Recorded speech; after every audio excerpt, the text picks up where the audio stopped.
Whether you own a small micro camper, whether you own a coach-built A-Class or RV, keeping the outside clean is a challenge and it's also a chore. But have a look at some of these products, some of which you may not have seen. Now, have you got radiators at home? Do you ever try and paint the back of the radiator? This is a cranked brush sold at decorators merchants and not in many other places. Yes, it does the radiators, but it's brilliant when it comes to reaching difficult parts when you're cleaning. And I learnt that on a training course. Also, it's the kind of thing that you can reach up and clean the insides of the window frame when you've opened the window. And talking of windows, yes, I'm sure you've come across the good old chamois leather. It's a job to beat it, really. But you can beat it because nowadays some of the imitation products are pretty well as good. And if you put them away wet, they're less likely to go rotted and smelly compared to the traditional chamois. Worth keeping. Also talking about windows, when you've washed them, well, you will have come across one of these blades. But they're straight. They don't go around corners.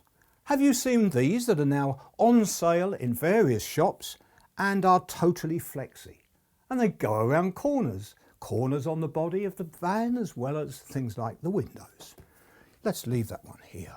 And still on the subject of windows, I know not long ago there were various cleaning products that you applied and then you removed them with kitchen paper. And I thought that was probably too abrasive, but no, that's what the valeting experts were using.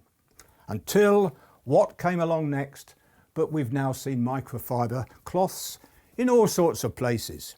And they're now the flavour of the month. Tip, I'm told by somebody you should never wash these in a washing machine. It damages their properties. Right, on the top. And that is your traditional sponge. Yes, but there are other types of sponges that you might like to look at. Back to those decorators merchants. Because decorators merchants sell this type of sponge for preparing the walls before they paint the emulsion. And although it isn't obvious to look at, I can assure you that this is much more abrasive without actually leading to damage on the body of a motorhome. And that's a similar version. And if there are tiny little bits of grit, well, they probably would fall between the mesh. Let's leave those in place. And so we come to the wheels, the nasty bit. Yes, you can get all sorts of brushes like this, fine indeed, but often not quite stiff enough. Whereas this one here is really very robust and it gets in the awkward places of the patterned wheel, and these bits don't actually bend permanently like many bristles will. And that's another one with a particularly useful pointy bit for getting in the gaps. And so you've got it all nice and clean, and I'm one of these people who occasionally applies the polish. And I've always traditionally used an old t-shirt. I went on valeting courses and they said, do not use old t-shirts. Why? I said, they feel soft. And I was taught that in the fabrics very often on a t-shirt is something called lint. I don't know what lint is, but I'm told it has abrasive properties. So what do the experts use?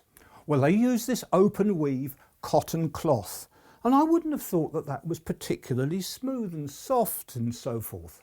But no, once again, as we said earlier when talking about sponges, this type here has very, very small holes all over because it's woven. And if there is a little bit of grit on the surface of the body, that little bit of grit can disappear into the holes as you apply the polish and get the shine. Now, this is something I'd strongly recommend. You've got to clean the roof, extending ladders to suit the height of your motorhome. And they're not cheap, but they're great. There's also the business of high pressure hoses. Very, very good on patio slabs. I'm not so sure about using a high pressure hose on a motorhome if you haven't been properly trained. But what you must get is one of these. Get a good quality one and you'll find that you're using it so much that you might be using it in the wheel area. And you don't want to use it in the wheel area, that's why I bought a different one. Then you find, of course, that the actual bristles, the brush end itself doesn't fit into your bucket. And the closing tip is this. Pop along to your builders merchants. Ask if they've got any tanks about this size. They go up into the loft normally, and because of their rectangular shape, the brush head goes in easily, and it makes the whole process that much simple. So with the benefit of this knowledge, go out and enjoy cleaning your motorhome, recognising that also these things are not going to cause damage.